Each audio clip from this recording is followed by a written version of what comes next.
All right, today we're going to go into limits day 2. So we're going to go a little bit further with limits than we did last time. And so to do that, we're going to start with some properties. The first one tells you the limit of a constant. If you think back to what a constant was when it was y equals, it's a horizontal line. So we can say that the limit as x approaches c of f of x, which in this case is a constant, would be the limit as x approaches c of a, would then be a, because if it's a horizontal line, it's going to be at that same number the entire time.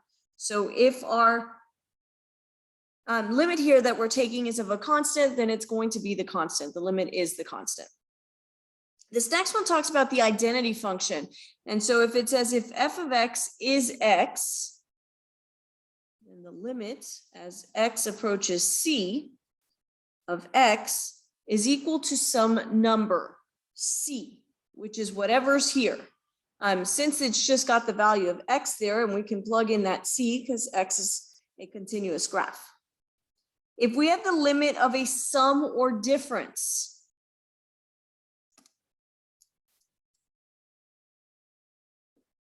so the limit as x approaches c of f of x plus or minus g of x, then we take the limit of each one.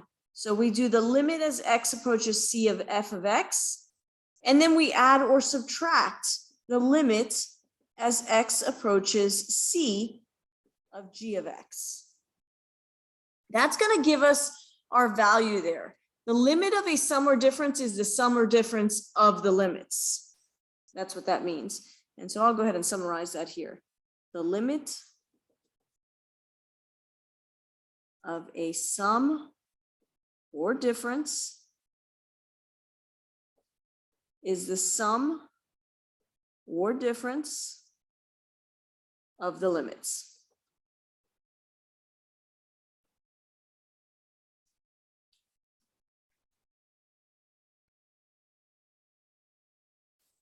All right, our limit of a product is going to be basically the same thing. We take the limit as x approaches c of f of x times g of x. We take our limit of each and multiply them. So we're going to do the limit as x approaches c of f of x, and then we'll multiply that times the limit as x approaches c of g of x. So the limit of a product is the product of the limits, just like it was with sum and difference. All right, the limit of a monomial. So if we've got the limit as x approaches c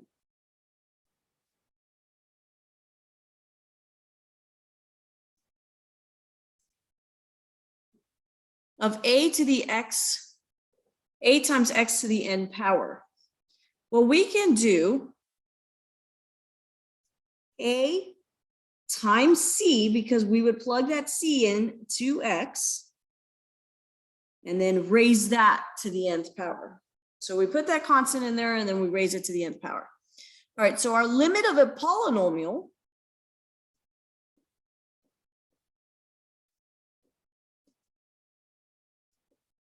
we would do p of c. So we're plugging in that c value in there. And then the limit of a power or root, we take the limit as x approaches c of f of x to the nth power. Or you can do the limit as x approaches c of f of x and raise that to the nth power. Same thing with the root.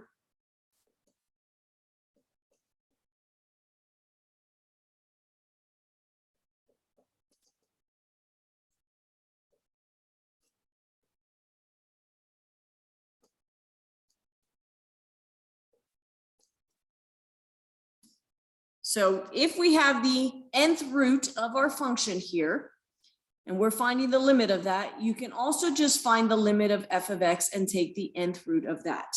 So that is our limit of a power or root. And then the last one, the limit of a quotient is just like our product and our sum and difference there. And I'm going to write it off to the side here. The limit as x approaches c of f of x over g of x is the same thing as the limit as x approaches c of f of x all over the limit as x approaches c of g of x. So you can divide the two limits. All right, there is an important note on the bottom here that tells us if you plug in the value for the limit and you get 0 over 0, which is undefined, you are not finished. You use a technique to rewrite the limit. So in any of these cases, if you end up with a 0 in the denominator, it is undefined, or the denominator and the numerator together, it's undefined, and so you would have to use another technique. All right, those did look complicated, but I want to show you they're not. We're going to do some examples here so that you can get used to that. So we've got the limit as x approaches c of 7. Well, 7's a horizontal line. It is always 7, so the limit would be 7. If we have the limit of x as x approaches c, remember we take that c and we plug it in for x, so this would be c. When we've got the limit of x plus 4, as x approaches 3, you can see that as the sum there. So we can also do the limit as x approaches 3 of x plus the limit as x approaches 3 of 4. When I plug this 3 back in here, we get 3. When we find it of the horizontal number 4, it is 7. So it's the same thing as adding the two limits together. And so here we would plug in 2 for the x and we get 2, and then 5 is the limit of 5. And so we get -3. So that's using that sum and difference one. For our next one, we've got the multiplication one. That's our product there. So we take the limit as x approaches 3 of -5 times the limit as x approaches 3 of x. The limit as x approaches 3 of -5 is just -5.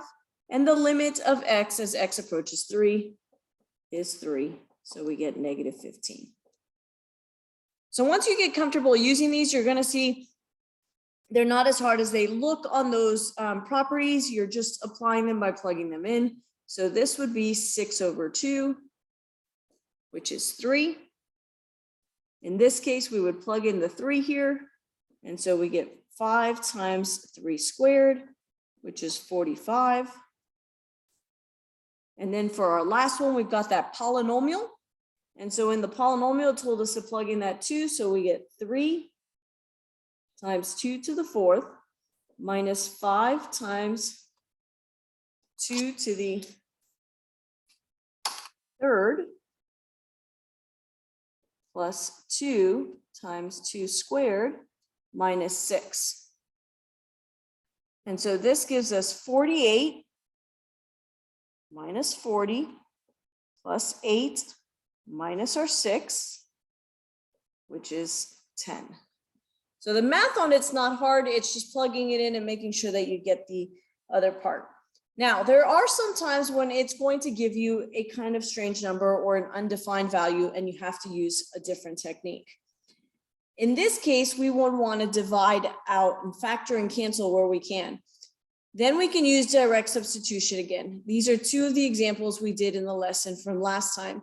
The answers were 6 and 0.889. And so this one right here is one that's easy to factor.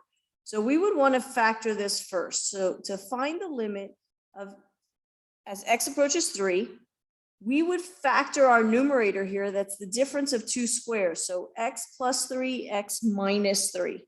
And then in the bottom, we have an x minus 3. Now these two right here cancel, leaving me just that x plus 3, the limit as x approaches 3. And so we plug that in and we get 3 plus 3, which is our 6. On this second one,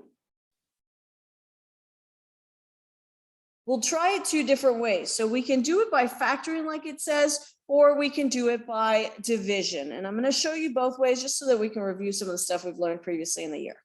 So we've got the limit as x approaches 2, and we're going to go ahead and factor this. Since it's got 4 terms, the way we factor that is by grouping.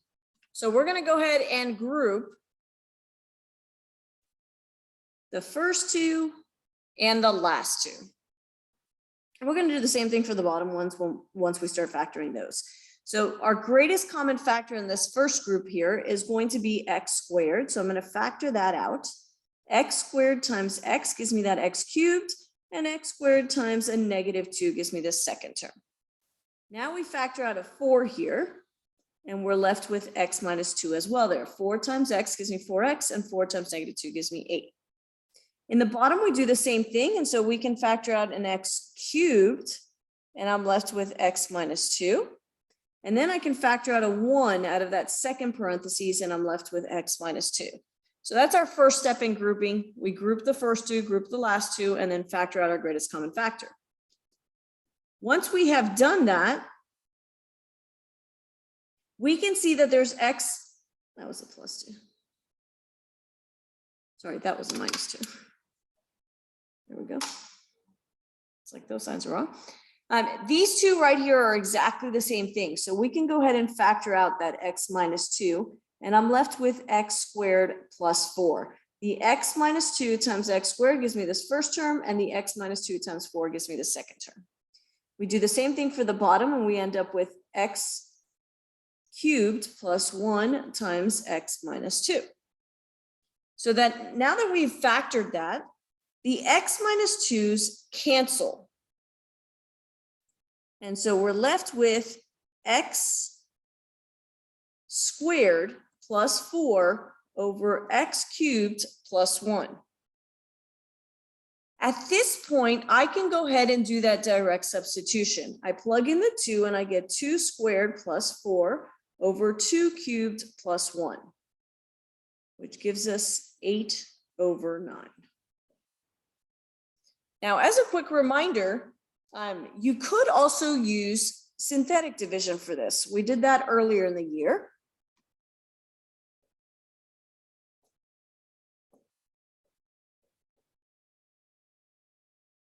We would have to do it twice, once for the numerator and once for the denominator. So I'll go ahead and do each of those. And what I would do is use my limit value there. So the 2 is what's going to be here for us to divide out. Then I use my coefficients of 1, -2, 4, and -8. The first term, 1, drops. We multiply. 2 times 1 gives me 2. I add. I then multiply. 2 times 0 is 0. I add. 2 times 4 is 8, and I add, and that is 0. And so I'm left with x squared plus 4. Notice that's the same thing we got right here. Now I do it for my denominator. Again, I would get the 2 here, and I'm going to use my coefficients now of the denominator. So I've got 1 and -2, 1 and -2. Nope, I missed the 0 for my x squared. This was x to the 4th, x cubed, and the x squared is missing. So we're going to have a 0 there for that one, and then a -2. Now I drop my first term. I multiply, add. I multiply 2 times 0 and get 0, and then add, multiply, add, multiply, and add. And so what's left here is x cubed, and then x squared and x are both gone since their coefficients are 0. And then what's left is that 1. Notice that, again, that is my denominator here. I would then use the direct substitution and get the 8 over 9. So there's not just one way of doing it. You can factor to use that direct substitution in more than one way.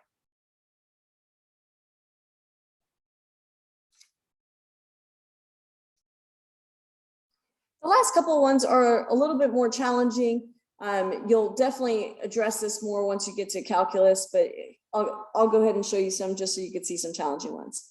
It says multiply by the conjugate to rationalize either the numerator or the denominator. So in this case, we've got something that looks like this, and we want to rationalize so that we do not have a square root on the top. And so I am going to multiply times its conjugate, which is the square root of x plus 2.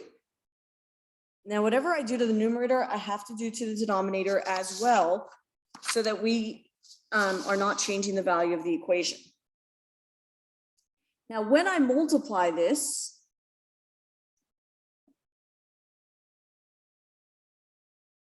the root x times the root x is going to give me x. When I multiply root x times 2 and negative 2 times root x, those are going to cancel out since there's a difference of 2 squares. Now the negative 2 and the positive 2 give me a negative 4. So my new numerator is x minus 4. In the denominator, I'm multiplying x minus 4 times the square root of x plus 2. Now, anytime that you have something in the numerator and the denominator, you can cancel it. And so now we're left with the limit as x approaches 4 of 1 over the square root of x plus 2. The reason why we did that is because if we plugged in that 4 here, 4 minus 4 is 0 in the denominator, which makes it undefined.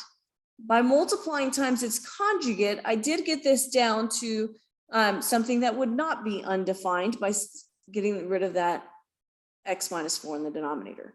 Now I can do the direct substitution.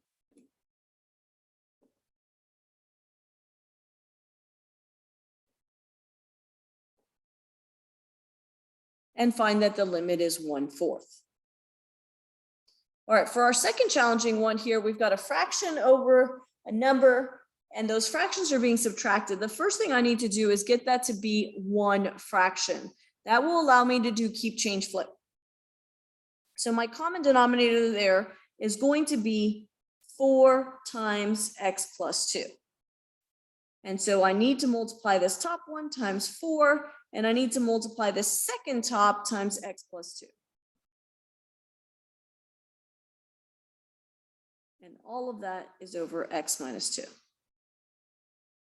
Now we're going to go ahead and simplify that by distributing our negative. And so we get 4 minus x minus 2 over 4 times x plus 2 and x minus 2 in that denominator.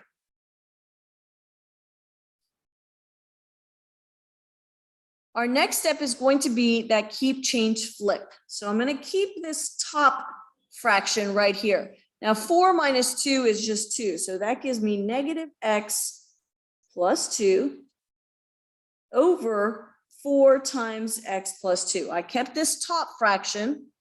Now we're going to keep, change, flip. And remember that when you have a number, it is over 1 when we do a fraction.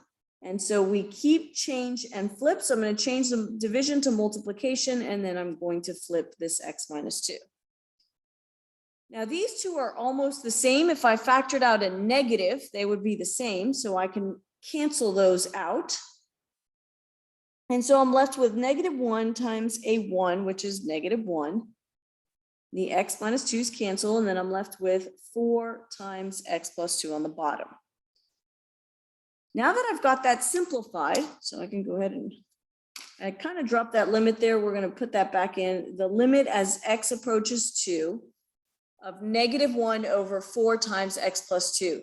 Now I can do my direct substitution. I can plug in a 2 here because that's not going to make it undefined. The 2 plus 2 is 4 times 4 is 16. So we get negative 1 over 16. Had I plugged in the 2 here, it would make it undefined and I could move no further. All right, for our last one here, we've got this top part that does not factor. I can already look at this and see that our greatest common factor out of this one is x squared, and our greatest common factor out of this one is 1, and they would not have the same factor, so I cannot factor this one. So my next step is going to be to try that synthetic division. Since this is a 3, and I know 3 minus 3 would make that undefined, I can use it to try the synthetic division for factoring. I'm going to keep my coefficients. I drop that 1, we multiply, add, multiply, add, multiply, and add.